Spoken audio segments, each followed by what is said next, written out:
Hey guys, it's Christylize. Welcome back to the Season 1 Legend Survival Legend Breakdown series. Today we're going to be talking about the Bard, but I won't be alone. Hello everyone on Chris's channel, my name's Telecon, and you probably know me from the Legend Season 1 series. Together we're going to be breaking down the Bard Legend class. A couple of things to expect from this video. We're going to talk about the main skills and tertiary skills for the Bard, talking about all the passive bonuses, the special blessing token, some of the starting items, and how the Bard interacts with the Legend's party roster. I play a Bard, which is a class that I helped co-create. Now, you know what Bards are normally like, masters of song and speech and people and playing music for people in a lot of city settings. So we tried to capture that a little bit in how a Bard is played and the unlocks that they get. For example, if we look at the card, we have a passive bonus that chunks containing bars, inns, and cooking ranges are free. Now, this means that if you're in Varrock, for example, every single chunk that's got a cooking range in it or a bar, you get for free if you unlock an adjacent chunk to it. This helps fit into the Bard's theme, as well as fit into the character really nicely. Also, for every 3 music tracks unlocked, you gain a new adjacent chunk. Now, these can be saved up and used in any chunk unlock phase. The third passive bonus is that every instrument played in game, you also gain a new adjacent chunk. Now, there's not too many instruments in game, but there are pianos that you can play,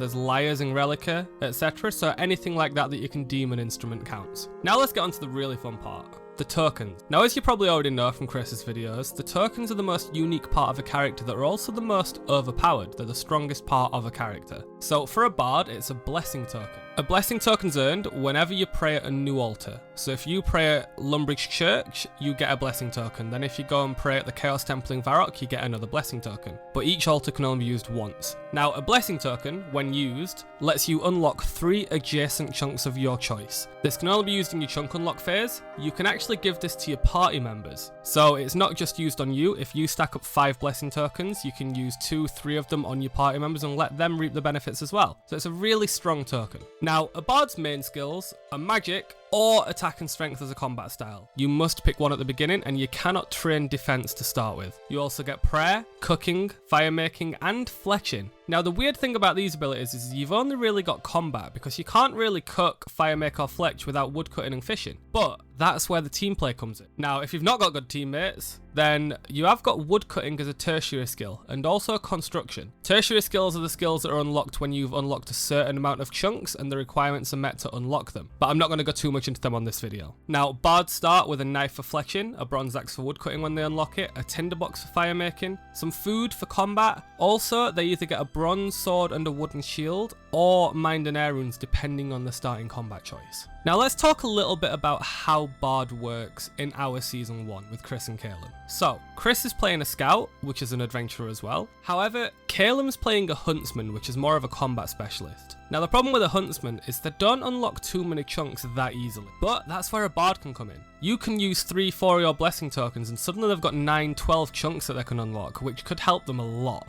Now, after playing this character for a while now, I've got a couple of thoughts to put into this video. Firstly, the chunks containing bars, inns, and cooking ranges are free is really strong in a lot of the beginner free-to-play areas because there's a lot of bars and a lot of cooking ranges. But as you venture onto the outskirts like Mauritania or the Elven Land, there's not really that many cooking ranges or bars, meaning that you don't really get that many free chunks, and that's when all of your blessing tokens come in handy. Now onto the music tracks. Now, for every 3 music tracks unlocked, you gain a new adjacent chunk. This is quite powerful because you can get over 100 chunks this way, and a lot of chunks have over 3 music tracks in them, so we have actually nerfed this to 6 since this was created. However, wait until the Legends episode where that actually happens for more information. Now, there are 2 modes for unlocking music tracks in RuneScape. You can change them in the settings. There's a classic and a modern. The modern basically means that when you enter a chunk, you get all the tracks in that chunk.